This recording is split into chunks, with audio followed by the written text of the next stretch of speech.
Hi everyone, this is Caesar, Book 6, Chapter 14. So in Chapter 13, Caesar talks about who the Druids are, and essentially he says only two people matter in Gaul, and that's the cavalry and the Druids. So basically the Druids are held in really high honor, and they're in charge of religion and interpreting everything to do with religion. So in this chapter, Caesar goes more into depth about what a Druid really is. So before we start, I want to note that some main verbs are highlighted in purple and some important direct objects are highlighted in green. Okay, so the Druids are accustomed to be absent from war. And then here note that Caesar uses a perfect tense verb with a present meaning. And they do not pay taxes together with the rest. Pendant here meaning pay or weigh out, because that's how tax collectors knew they were paying the right amount, by weighing. And then here the subject is still the Druids, so they have exception from military and they have immunity of all things. So encouraged by such great rewards and by their own free will, sua sponte. Here the subject is going to be multi. Many gather conveniunt in the study and are sent, mittuntur is a passive verb, are sent by their parents and close relatives. So they are said to learn thoroughly, a discourage. A great number of verses there,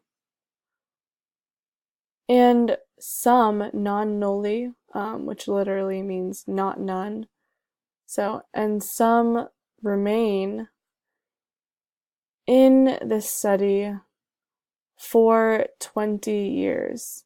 And then annos is accusative, duration of time. Nor do they think it is right, fas esse, to entrust mandare these things, ea, to letters. Although, come here is best translated as although they use, and then be careful here because utantor is one of our puffy verbs, so that's why literis here is in the ablative. So, although they use Greek letters, and then in nearly fere, the remaining matters in public and private accounts. So altogether that would be, nor do they think it is right to entrust these things to letters,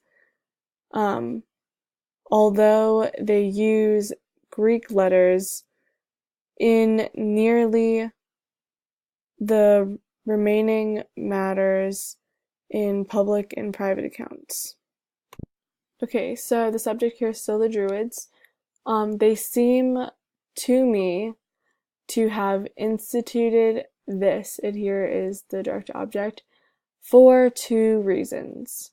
Because, and then watch, neque is neither nor, because neither do they wish the study to be brought out to the common people, vulgum, nor, and then eos here is the accusative subject, do they wish that these men less minus cultivate, studere, their memory, and then who are learning, having trusted, confisos, these things to letters, literis, which generally happens to most people.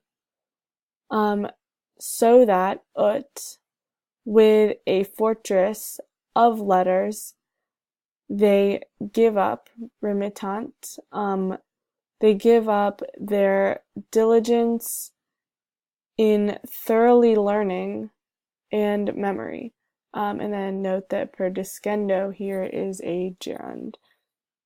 So basically what he's saying is that if you have a lot of books and like places you can write it down, then you're going to be less diligent in learning because it makes it easier on you.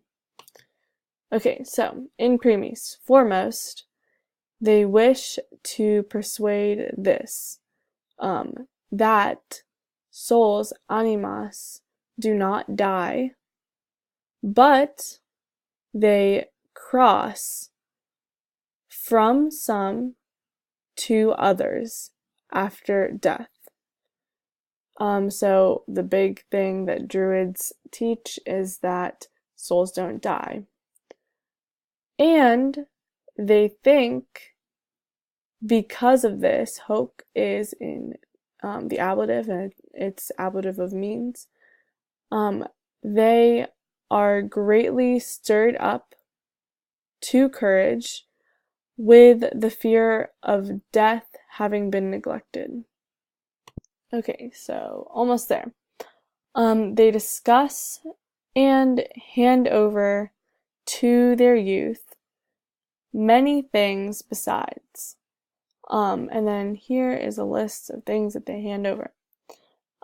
About the stars and their motion, about the size, magnitudine, of the world and of lands, of the nature of things, and of the strength and power of the immortal gods, Immortalium Deorum. Alright, this was Caesar, Book 6, Chapter 14. I hope you enjoyed.